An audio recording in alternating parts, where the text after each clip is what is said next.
Un nuevo programa de Resistencia Solidaria, programa que se emite por Red Contacto Sur en acuerdo con el Frente por la Libertad de todos los presos y presas políticas del mundo. Así que vamos ya de lleno a hablar sobre el tema que nos toca hoy. Volvemos sobre Chile. Es importante que se conozca la realidad de lo que allí acontece, de lo que allí está aconteciendo y de lo que se espera lograr. Así que, Javiera, es un gusto estar contigo, Lola también. Así que, Javiera, tu presentación. Sí, buenas noches. De nuevo. Buenas noches, estamos acá con Paola Palomera, la madre de Nicolás Piña, un joven de la llamada preso político, de la llamada revuelta social, el estallido, como se le conoce normalmente en Chile. Una situación que se dio el 18 de octubre en adelante del 2019, pero que fue el resultado de problemas que se fueron incubando durante años por las políticas neoliberales que se instauraron en Chile con la dictadura de Augusto Pinochet Ugarte. Políticas en materia de salud, educacional, vivienda, en todas las áreas de la sociedad, que además quedaron plasmadas esas políticas en la Constitución de 1980 de Pinochet, que estamos hasta hoy en día tratando de sacar. Sucedió que habían problemas en las pensiones que cada día eran más bajas, los jubilados ya no estaban sacando nada, ni todavía están sacando nada, y eso se junta con la pelea de los estudiantes que empiezan a tomarse, como se dice acá, las estaciones de metro, a saltar el torniquete, no pagar el metro en protesta por el aumento del costo del pasaje en 30 pesos. Por eso que la consigna en ese momento se fija en, no fueron 30 pesos, fueron 30 años, en alusión a los 30 años posteriores a la dictadura de estos gobiernos de democracia, pero donde se han aplicado estas políticas a rajatabla y ha significado digamos, una calidad de vida paupérrima para los trabajadores. A esas protestas del 18 de octubre en adelante se suman muchas dueñas de casa, profesionales, trabajadores, y la familia de Nicolás Piña y su madre, como muchas otras personas, salen a hacer conocer su parecer. Estamos hablando de miles de personas en una plaza emblemática que divide la ciudad en dos, en ricos y pobres, la plaza llamada Italia formalmente, pero que la gente de la revuelta la rebautiza como Plaza de la Dignidad. En ese proceso, por supuesto, se produce gran represión a los manifestantes, gasificaciones, uso de carbohidratante que acá se llama guanaco, incluso pérdidas de globo ocular en caso de muchos manifestantes, represión desmedida que incluye incluso torturas que están probadas. Y en ese contexto es que en las calles paralelas a Plaza Italia, un barrio llamado Bellavista, se produce un hecho puntual que es alguien, no se sabe quién, quema un furgón, un carro policial. Y es así, bueno, Paloma hasta aquí nos va a contar, por supuesto, los detalles, pero es así como finalmente se culpa a este manifestante, Nicolás Piña, de haber sido parte de quienes atacan este carro policial. Se le acusa con falsas pruebas y hoy en día estamos en pleno proceso.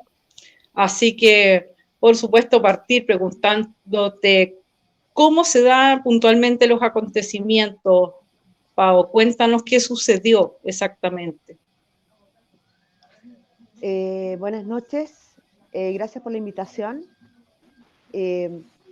Bueno, contarles a ustedes que esa semana del 12 de febrero del 2021, nosotros nos reunimos en la Plaza Dignidad, como señalaba antes la compañera, la cual fue bautizada de ese nombre, Plaza de la Dignidad. Fue una convocatoria por la libertad de los presos políticos, que ya habían bastantes jóvenes que estaban presos en ese entonces.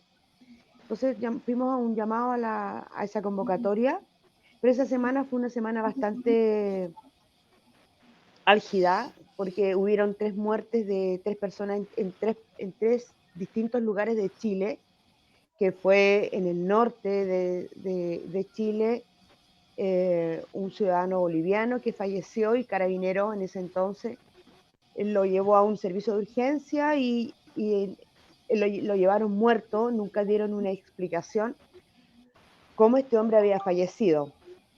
Aquí en Santiago falleció un joven en una comisaría, supuestamente se ahorcó con una frazada, que es difícil de dudar porque en una comisaría no existen frazadas o lugares en los cuales hay un implemento para abrigarse. Bueno, y en el sur de Chile hubo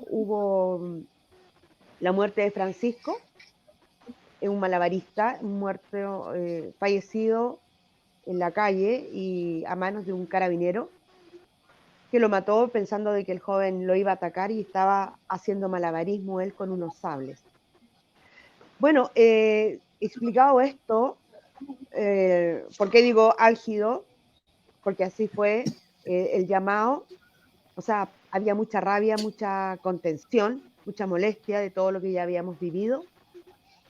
Y bueno, ese día nosotros estábamos, nos juntamos ahí en Plaza de Dignidad y fuimos a mirar como todos los curiosos que fuimos, cuando vimos que ese carro se estaba incendiando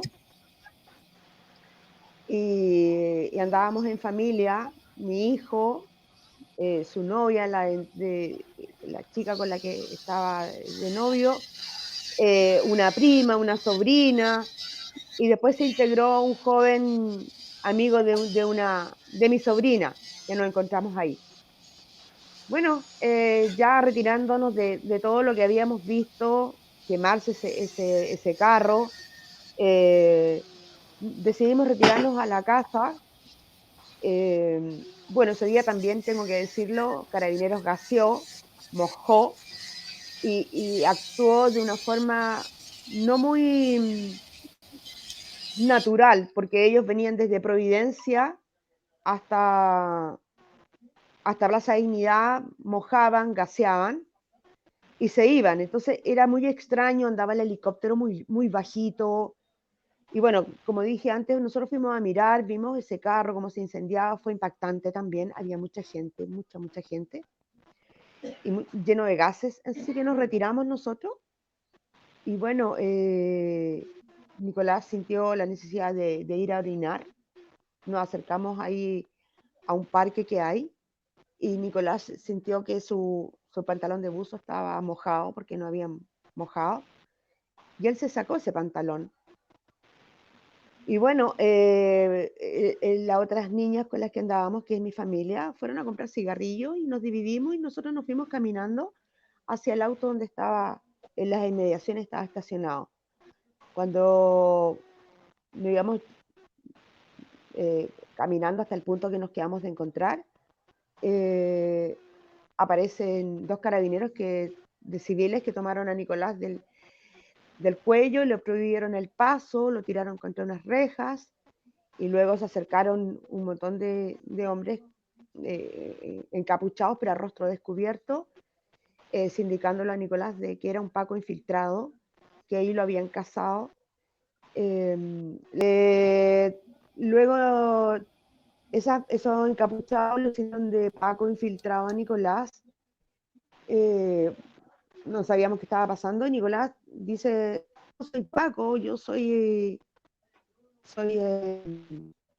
ingeniero, le dice. Y bueno, y empezaron a pegarle en el estómago, le pegaban en la cabeza, en el oído a Nicolás. Yo trataba de sacar a todas estas personas. Y luego aparece un carro de carabineros, pero blanco, sin ningún logo. O sea, yo digo que son carabineros porque se bajaron carabineros con el color de la institución, y atrás de eso decía Dipolcar. Dipolcar son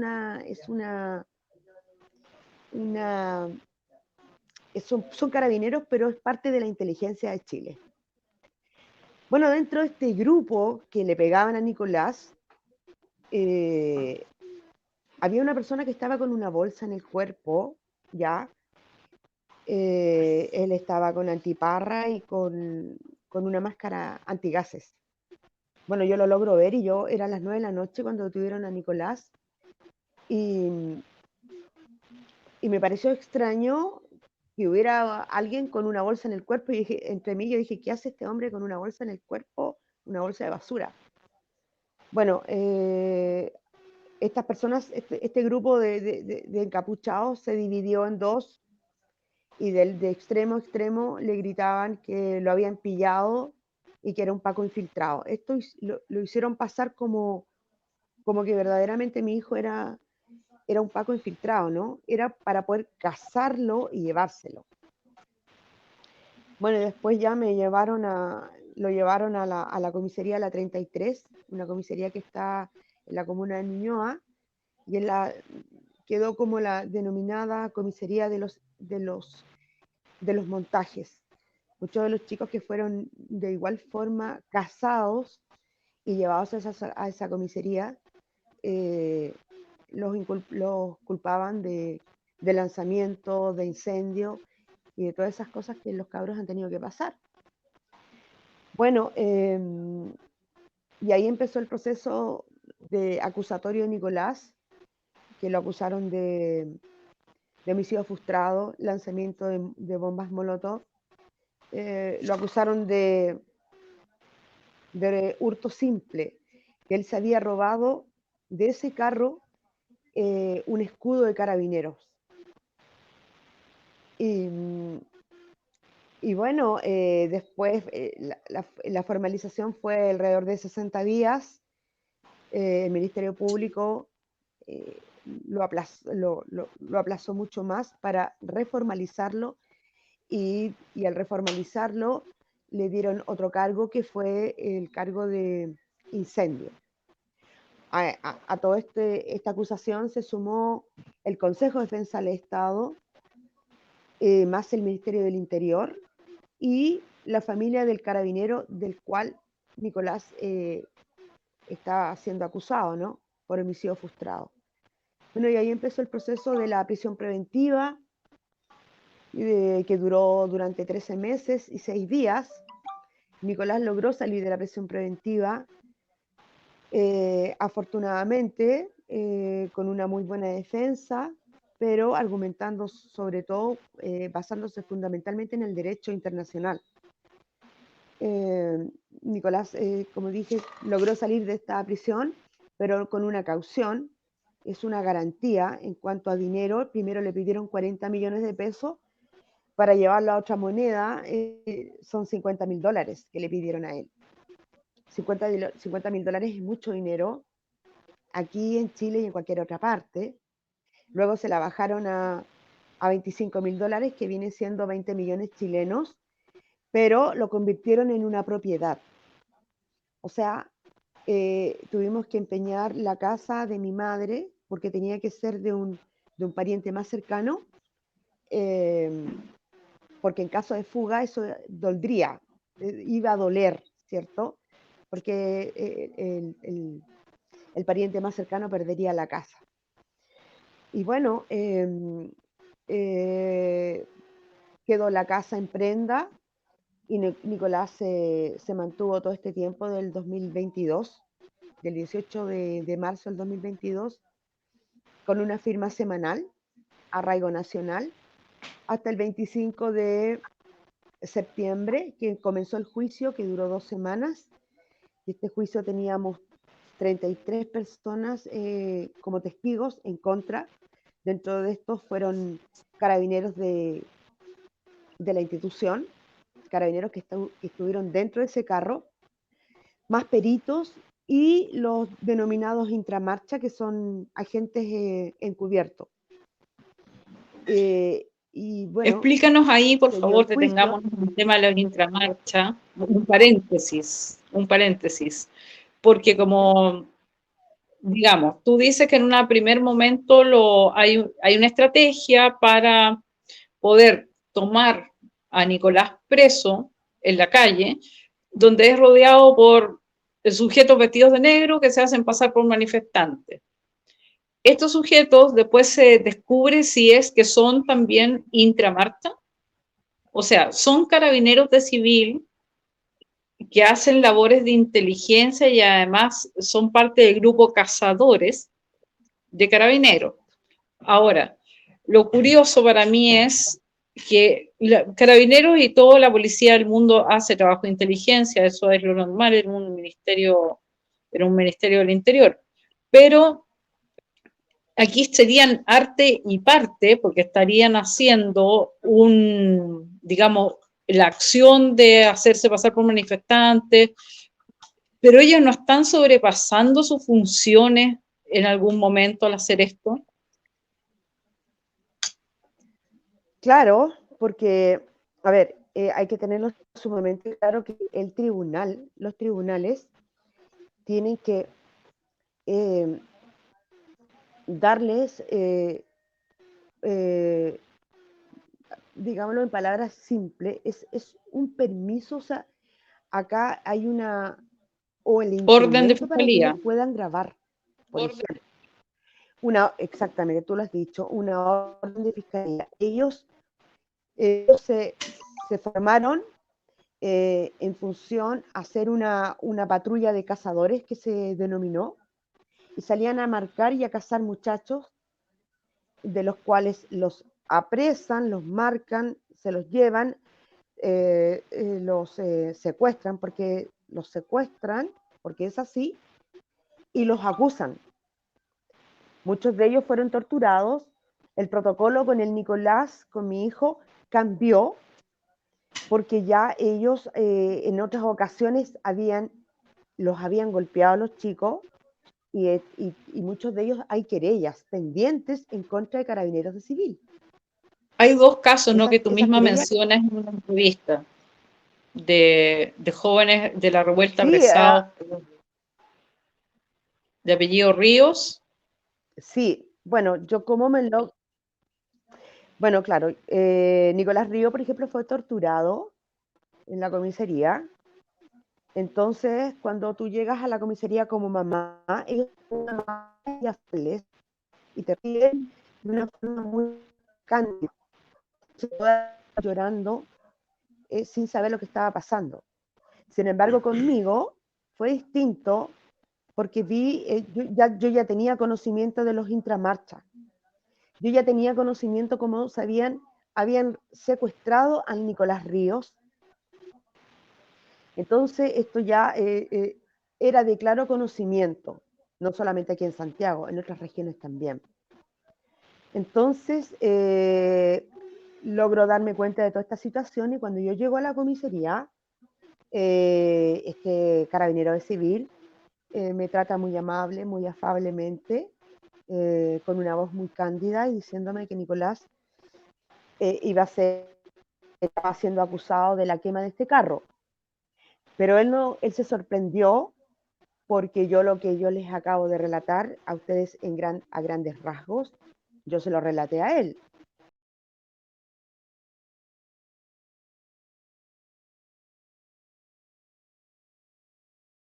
En una protesta.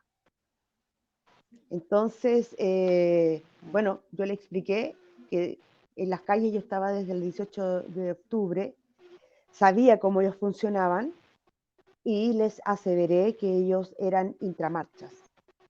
Entonces se pusieron muy nerviosos. Le mostré, porque al momento de detener a Nicolás le pegaron, pero ellos me pegaron a mí también, pensando de que yo era una persona que estaba defendiendo a Nicolás. Entonces se pusieron muy nerviosos. Yo exigí ver a mi hijo en el calabozo, y ellos lo único que decían, aseveraban de que en la comisaría no les habían pegado, pero yo insistía aseverando que sí en la detención sí le habían pegado.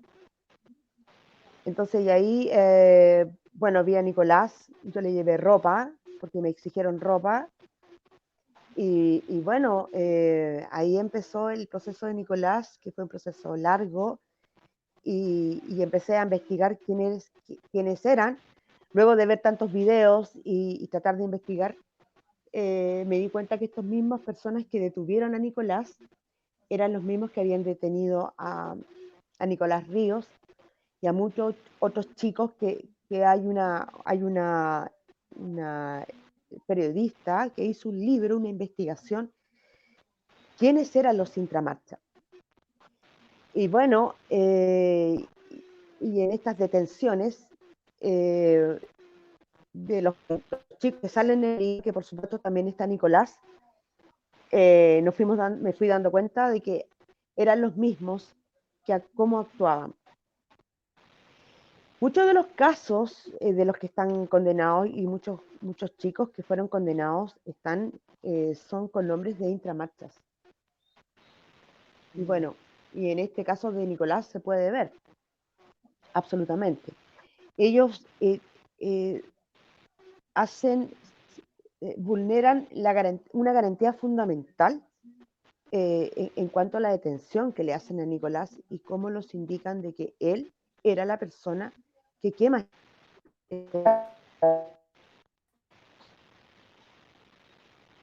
Y porque con respecto al tema del juicio de Nicolás, él quedó condenado a 10 años y un día. Solamente el tribunal no se hace cargo, prácticamente, porque hay que decirlo, de la valoración de las pruebas, tanto como la que presenta la defensa, como la que presentó Fiscalía. Y eso quiere decir, por ejemplo, que un perito que tomó un peritaje morfológico de Nicolás no pudo determinar jamás que sí era Nicolás, el que había lanzado ella no lo pudo determinar. Cae en distintas inconsecuencias. La prueba de hidrocarburo de Nicolás de las manos, cuando ese día le tomaron la prueba, es negativa. El perito que hizo el argumento que da dice que el combustible puede ser volátil. Ese es el argumento que dio el perito, y era un perito que trabaja haciendo peritajes para el OS9 alrededor de 20, 30 años. Entonces, tampoco pudo establecer o ser certero con el testimonio de él. Entonces, bueno, queda condenado a 10 años, como dije, 7 años por homicidio frustrado y 3 años por lanzamiento.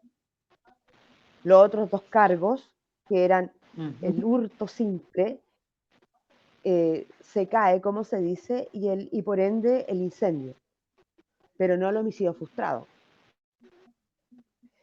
Entonces ahora, en términos jurídicos, lo último que nos... Contra Carabinero. El último curso que nos queda ahora jurídico es la defensa apeló, ya fue aceptada en la Corte Suprema la nulidad para este juicio, así que bueno, ahí los abogados tendrán que hacer una muy buena defensa para buscar la nulidad de este juicio. O sea, que sea un juicio justo, ¿no? Y comenzar todo de nuevo. Hay que aclarar que en el sistema penal actual, en el nuevo, esta anulación no significa la inclusión de nuevas pruebas, sino la valoración nuevamente de las mismas, de las ya presentadas en el juicio inicial.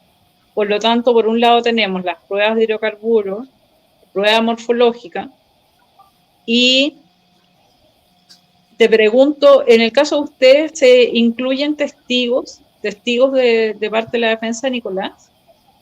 Claro, por ejemplo, yo soy un testigo, Nicolás también declaró. Ahí hay un ámbito que hay que discutir en la Corte Suprema también. Es porque el tribunal no tiene que hacerse cargo de por qué no hizo no da cuenta ni toma en cuenta la declaración, por ejemplo, de Nicolás, de los testigos, o en este caso mío.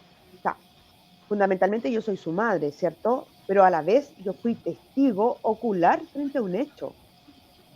Y no es que, o sea, yo estoy viendo cómo lo llevaron detenido y por qué lo están acusando. O sea, yo mejor que nadie tengo el derecho a defender eh, la justicia o la libertad de mi hijo, mediante lo que vi, cómo actuaron.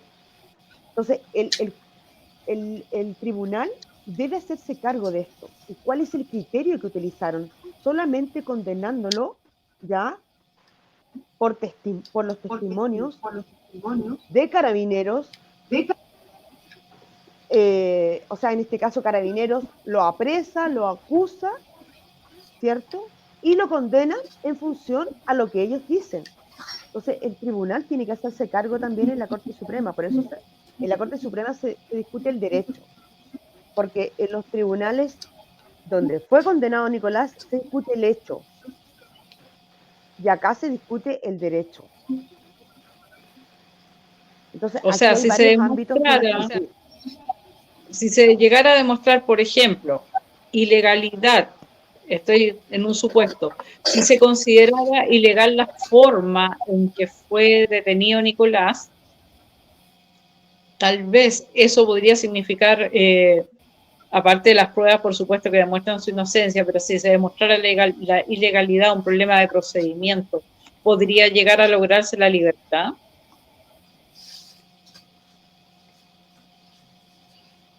Te escuché súper poquito, ¿Sí? súper poquito te escuché. Sí. Mira, es que la pregunta que te hago es, si bien nosotros sabemos que tú tienes, que hay pruebas a favor, me refiero a la prueba de hidrocarburos y esas cosas, dime, estas otras situaciones. O sea, esos son ámbitos que tienen que discutir la defensa. La Uh-huh. defensa en la Corte Suprema hay varios ámbitos en los cuales tiene que discutirse. Es lo que yo estaba explicando antes. Por ejemplo, la infracción de garantías fundamentales. Cómo se detiene a una persona, se acusa a una persona, ¿ya? Y solamente por hechos testimoniales de ellos, la persona queda condenada. ¿Se entiende, no?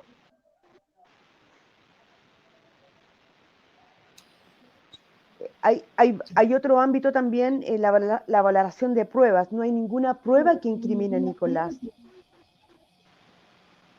No hay nada que acuse a Una, Nicolás. una pregunta. Dentro de todo eso, ¿también hay pruebas como ser fotos, videos, algo más que se pueda estar incluyendo en la causa que se está siguiendo? Bueno, las fotografías que ellos tienen, las grabaciones que tienen ellos solamente utilizan sus teléfonos personales. Ahí el tribunal, por ejemplo, tiene que dar un instrumento y tiene que autorizarlo para que ellos graben. Entonces ellos utilizan por medio sus propios teléfonos y para eso es lo que presentan como pruebas. Las grabaciones son totalmente contradictorias.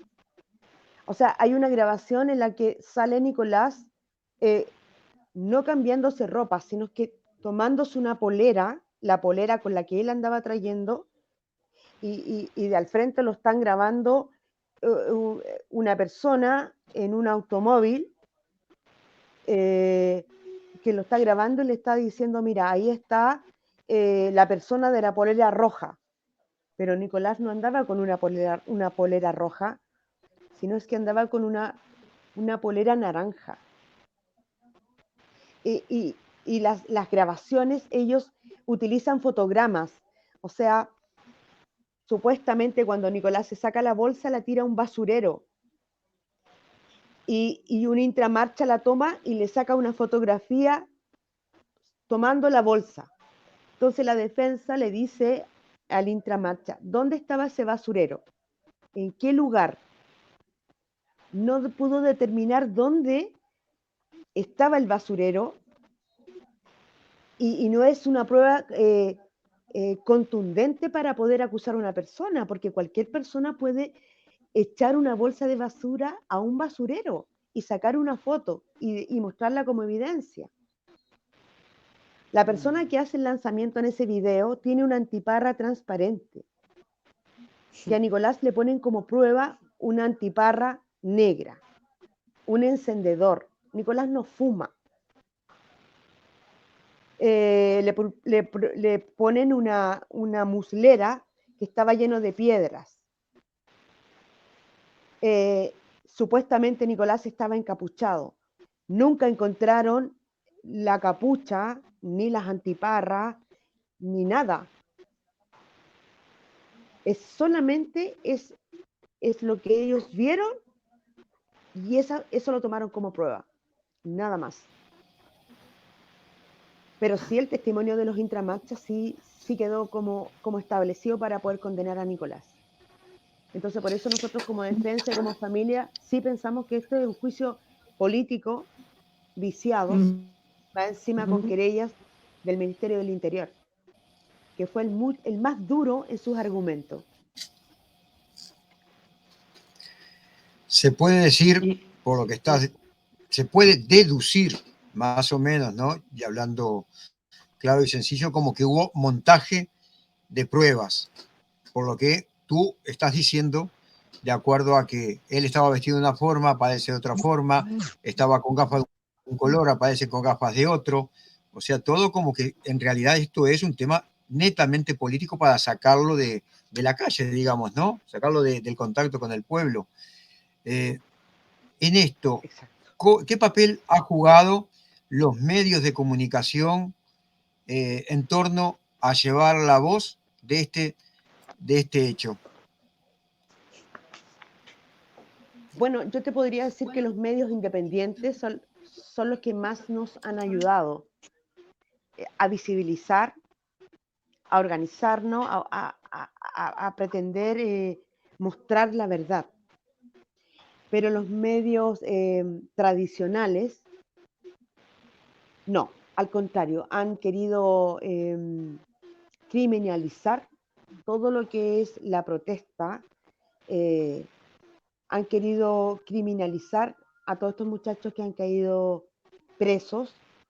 Pero fíjate que con Nicolás, al principio, cuando él cae preso, fue un tremendo montaje que hizo Carabinero. En la televisión mostraron la formalización y ellos lo que más aludían es que Nicolás es un profesional, es un ingeniero. Entonces, claro, ¿qué hacía un ingeniero en una protesta y no teniendo antecedentes? Entonces, al principio, claro, la prensa mostró y le dio el énfasis a que era profesional, ingeniero y sin antecedentes. Luego, ahora, después cuando salió de la prisión preventiva, también le dieron, lo mostraron por televisión y cargándosela a este gobierno, ¿no? Como que era un regalón que había salido Nicolás. ¿Y por qué pasó eso? Porque el presidente actual entró a la cárcel a visitar a los chicos a donde ellos estaban todos presos. Y bueno, Nicolás se entrevistó en ese entonces con el actual presidente Boric. Entonces, claro, la prensa lo quiso dejar como el regalón. Y cuando Nicolás sale de la cárcel,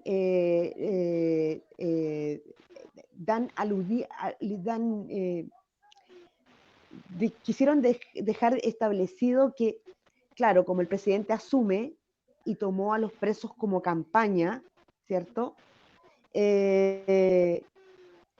No se sumó el Ministerio del Interior. Pero luego, cuando viene este juicio, nadie hizo ningún ruido, nada de nada. Solamente la prensa tradicional publicó en algunos medios escritos que Nicolás había salido condenado. pero la prensa tradicional no ha tenido ninguna injerencia. Yo no. No, En cuanto a la solidaridad internacional con el caso, en cuanto a lo que tú has visto de cómo se está moviendo internacionalmente, digamos, el Frente por la Libertad de los Presos Políticos, como otras organizaciones también, ¿cómo ves ese tema para llevar esto a nivel internacional y que realmente se conozca, ¿no? Porque desgraciadamente, si no es por los medios alternativos, no se conoce, o si no es por los partidos políticos de izquierda, tampoco se conoce. Entonces, la gran prensa está acallando las voces de los pueblos realmente, y bueno, es importante que esto trascienda fronteras, ¿no? Sí, es importante que traspase fronteras. Nosotros estamos organizando una campaña con otras organizaciones de derechos humanos, grupos de apoyo a presos políticos, individualidades que me están apoyando en esta campaña para visibilizar el caso Nicolás. Hace muy poco estuvo una relatora contra la tortura y su ex abogada fue en representación de Nicolás para hablar del caso Nicolás. Yo tengo claramente llevarlo esto en caso de que sea otra las circunstancias en términos jurídicos, que ya no haya solución, llevarlo a la Corte Interamericana, porque Nicolás, si bien lo que hablábamos anteriormente con respecto a la prensa, Nicolás es un trofeo para el gobierno en este caso, ¿cierto? Como para criminalizar. Pero Nicolás es un joven que representa en sí toda la gente que salió con el ánimo de salir a protestar y a una justa demanda, que es un derecho por lo que estábamos viviendo, y que acá la compañera estaba relatando cuando comienza esta entrevista, ¿no? Que por qué salimos todos a la calle con ciertos petitorios, que al final se fueron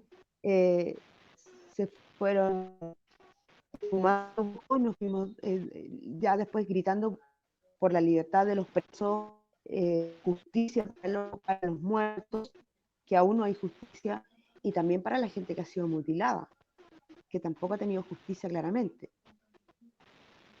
Entonces es importante visibilizar todo lo que está pasando aquí en Chile. Hace muy poco el presidente Boric habla a los jóvenes en China, en una de sus giras, diciéndole, por ejemplo, que había que tener una gota de rebeldía y que había que ser rebeldes. Y sin embargo acá, cuando en Chile tú eres rebelde, ¿cierto? Y sales a manifestarte por petitorios y cambios sociales que tienen que haber en un pueblo, acá se apresa y se condena. Claro, estábamos en un gobierno de Piñera, un gobierno de derecha, ¿cierto? Empieza a encarcelar muchachos, pero en este gobierno que sale y hace campaña con los jóvenes presos, más que nada, y que dice que es un gobierno de los derechos humanos, se están violando sistemáticamente, una vez más, los derechos humanos. Entonces esto hay que visibilizarlo. Vienen más juicios también, y vienen chicos que tienen querellas. Entonces este juicio tiene que marcar un antes y un después, tiene que marcar un precedente.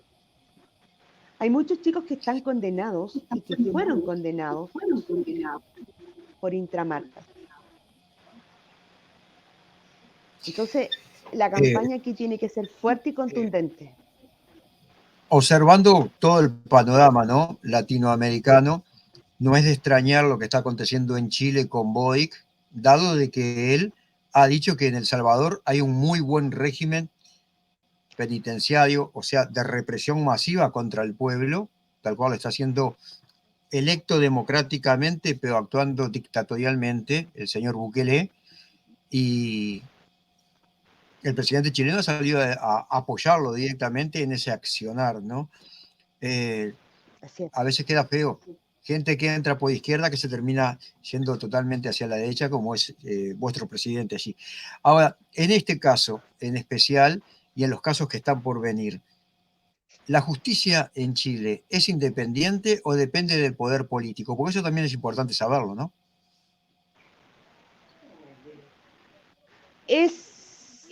Depende del poder político, absolutamente. Depende del poder político porque aquí hubo una triangulación, claramente. Cuando empieza esto, el 18 de octubre, empiezan a caer presos y empieza a haber vulneración a los derechos humanos, se hace potencialmente, todas esas familias impulsan un proyecto de ley de indulto o ley de amnistía. Eso no se llevó a cabo. Se potenció en el Congreso, la derecha hizo una fuerte campaña contra esto y ahí quedó. Y luego los tribunales van condenando y condenando muchachos. Entonces aquí hubo claramente una triangulación, fuertemente. Entonces, y los tribunales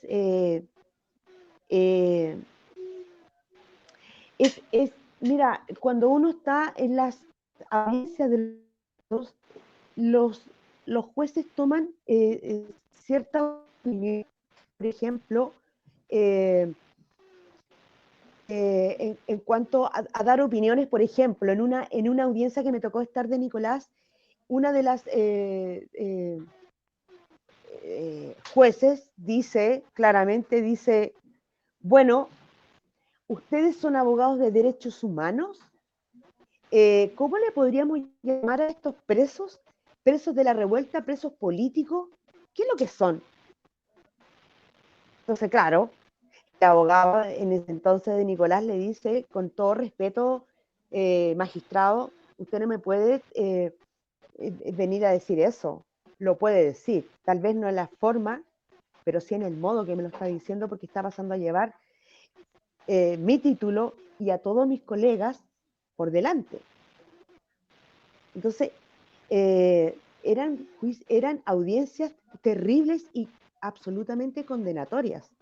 Así que el poder judicial aquí en Chile, o sea, existe una justicia punitiva, sin duda, absolutamente sin duda.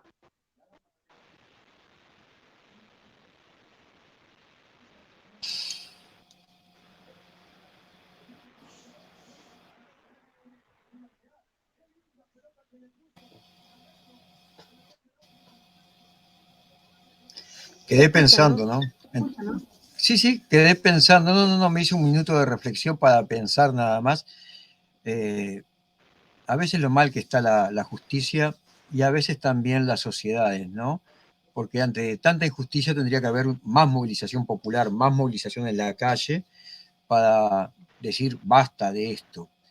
Pero bien, nosotros desde lo que es el Frente por la Libertad de los Presos y Presas Políticas, desde lo que es la plataforma de Red Contacto Sur, estamos llevando la voz de todos al mundo y bueno, en realidad darle el apoyo a todos los familiares y decirles que pueden contar con nosotros. Javiera.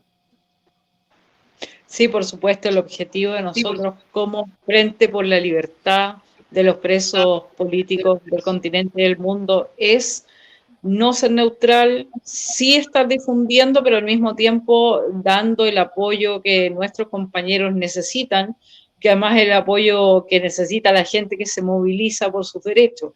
Porque si no habemos personas agrupadas, organizadas por la defensa de los presos políticos, la represión que se viene, sobre todo en este periodo tan complejo que nos ha tocado como humanidad, como es el caso, por ejemplo, de los presos políticos ya palestinos, que es el caso más de mayor connotación pública en este momento. Ayer les cortaron los servicios, como es el agua y la luz, a los presos políticos palestinos en Israel. y al mismo tiempo en América Latina tenemos estas situaciones que muchas veces no salen tanto a los medios, se esconden detrás de esta capita de democracia que hay en algunos países como este, donde la gente cree en el mundo que estamos muy bien, pero la revuelta, el caso de Nicolás, el caso de los presos políticos mapuches y otros como los presos políticos de los 90, dejan en claro que no hay realmente una justicia imparcial y sí los luchadores sociales pueden claramente ser encarcelados por estar peleando por sus derechos. Por lo tanto, hay que estar ahí para hacer las denuncias y el apoyo pertinente.